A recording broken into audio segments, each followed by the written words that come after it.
Hey, what's up guys, it's Nick or Remembrance here, and what I have for you guys today is a tutorial slash tips and informational video that I'm going to be showing and telling you guys the best things to get if you're going to start a gaming channel where you're going to upload gaming videos with commentary and everything like that. So I'm going to show you guys some of the best capture cards out there, the HD ones in particular, and some of the mics that you guys should pick up, and then the editing software, and I'll show you guys a little bit of color correction stuff. I mean, I'm not too good with it, but I'll show you guys what I know. So if you guys already have, a capture card or anything, just stick around for this video. There may be something that you guys don't already know about that you will learn from this video. So just stick around, and don't forget to leave a like on the video. So I'm going to start off with the capture cards, and if you guys are doing YouTube, gaming YouTube, then you're obviously going to need a capture card if you're playing on the PlayStation 3 or the Xbox 360. But if you're playing on like a PC, you can easily just get a screen recorder like I'm using now, Camtasia. So if you guys are playing on the PC, then you're lucky. You don't really have to buy one of these expensive devices. But for us, I'm basically going to be talking about console gaming, I guess. So the first one is the Elgato Game Capture HD, which is a very nice capture card. It does have some of its disadvantages and its advantages. I'm pretty sure it is the highest quality out of these four capture cards that I will be showing you guys today. So this one is $160 or $160, so it's a fairly priced capture card. So this is definitely recommended. It records PlayStation 3 or the Xbox 360 in very high quality. I think it's capable of getting 1080i. Not really sure about 1080p, but like I said, it does have some disadvantages and some advantages. I may be doing a kind of a review or a comparison between that and the HD PVR sometime in the future. So if you guys want to see that, then leave that in the comment section below. So the next capture card I'm going to be talking about is the Roxio HD Game Capture Pro, something like that. So I did make the mistake of buying this and an Easy Cap prior to getting my HD PVR 1. So don't buy this, guys. It's a waste of money, to be honest. It's better to buy just an HD one at the start, because this cost around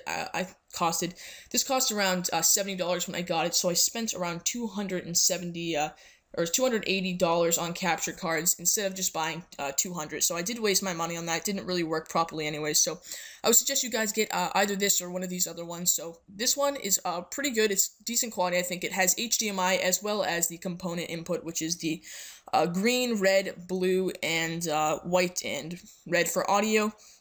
And the good thing about this one is you can actually live stream directly to twitch.tv.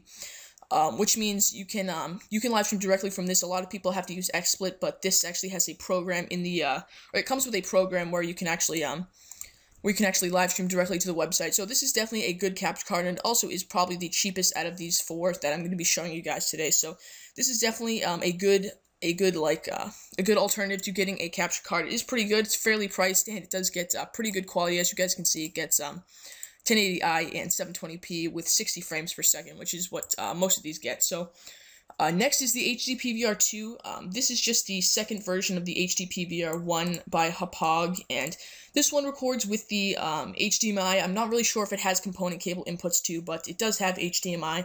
So this is also pretty cheap, working or running at $160. Yep, excuse me, and yeah, it is a fairly priced device, I guess. The HD PVR 1 for some reason is still $190, which doesn't make much sense to me, but this one is pretty good. I'm not really sure any of the specs about it besides the fact that it uses HDMI, so it is a fairly good capture card to what I've heard, though. So this is definitely one that's recommended. It is fairly cheap, so it's all up to you guys, since these are basically all the same prices. And then right here is the standard HD PVR, basically the first one that's ever been sold. Well, not the first one, but the first model of HD PVR, and it is a great capture card. It's what I use, and it gets great quality, just normal quality basically. This one has the best, if I haven't said that already. So this does have good quality. There's nothing really special about it. The only thing I don't really like about it is it's pretty big, and it takes a lot of cables to set up. So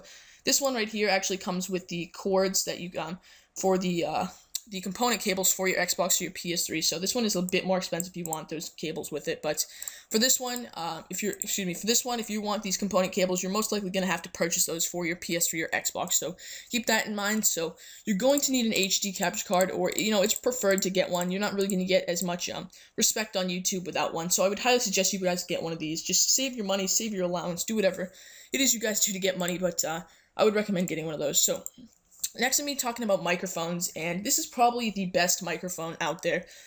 This is the blue snowball. I'm not really sure how much it is because for some reason it's not telling me. Maybe if I add it to cart, but it's probably one of the best USB microphones there is, except for I think there's a Blue Yeti, but that's a lot more expensive. So this is one of the greatest qualities you can get for YouTube. So I would suggest you guys get this if you're going to commentate.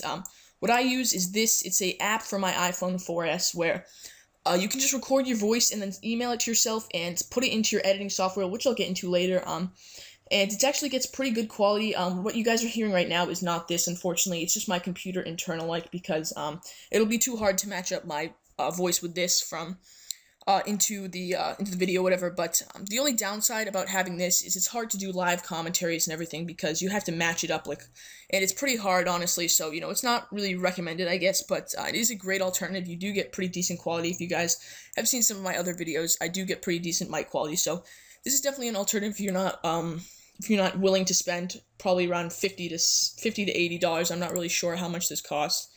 $60 actually, so it's it's a fairly priced thing. You do get what you pay for. It's really great, and it's a lot easier to do live commentaries and everything. So those are the microphones. I would suggest getting a high quality one, or again, you will not be a respected YouTuber. Basically, if you have a low quality capture card and a bad microphone, you really should invest in this, because YouTube is a big investment. Of course, you have to spend money to make money, even though it's not really all about making money. It's all about having fun, but you really won't go too far without these things. So if you guys don't want to spend the money for this, you don't want to lay down the cash, then just get this. It does work pretty well if you guys have an iPhone.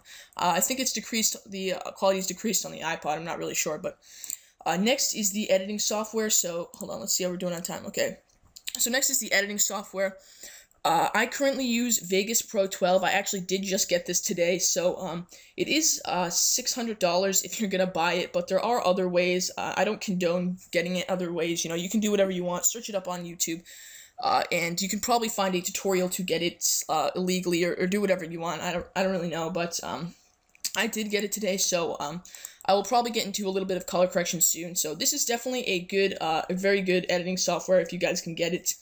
It does have all the features, basically the top-notch one up there with Final Cut Pro and Adobe After Effects. So it is pretty good. You can get all the features out of it and everything. So I would recommend getting Sony Vegas. But the one that I used prior to this is actually Power Director, Cyberlink Power Director. Hold on, Cyberlink Power Director, and it is actually a pretty good editing software. It's basic, basically. I do have, I think, the Cyberlink Power Director 8. It is actually a very nice editing software. It's simple. You can't really do too many things, but it's great for just making videos right when you start out. But once you get a little bit bigger, you're gonna have to start increasing the quality of your videos, and I'm pretty sure you can get the best quality with Sony Vegas. So this is great to start out with, you guys. It actually came pre-installed on my computer, basically, so I did have it there, and I didn't have to get it legally. I don't really like to get things legally, so I don't do that. And so you guys could definitely get this. I'm not really sure how much it is, but there, of course, are other ways to get it, like I said before with Sony Vegas. So this is also great. Do whatever you guys want. And for color corrections, basically, I'm not really too good on this. Of course, you guys can see some other tutorials on YouTube. Search up MW3 color corrections, Black Ops color corrections, whatever you guys want to do for Sony Vegas or whatever. So basically, what I did in Power Director, because I actually haven't used this editing software yet, but what I did was I added some contrast, and I also added some saturation. So I can't really find the saturation here, but just add some saturation, a little bit of contrast, and maybe up the sharpness. It does really make a difference. And another thing you can do if you have Vegas is do the color curves. If I can find those, yeah, color curves. And you just take this, put it on channel RGB, and take this up just a little bit, and then take this down. That's what I've seen, but I'm not too good at this, so maybe I'll do a future tutorial on that if you guys want to see that. So that's basically it for this video, you guys. I hope you enjoyed. If you did, please leave a like and a comment on this video. So definitely subscribe if you're not already. So I'll see you guys later. Peace.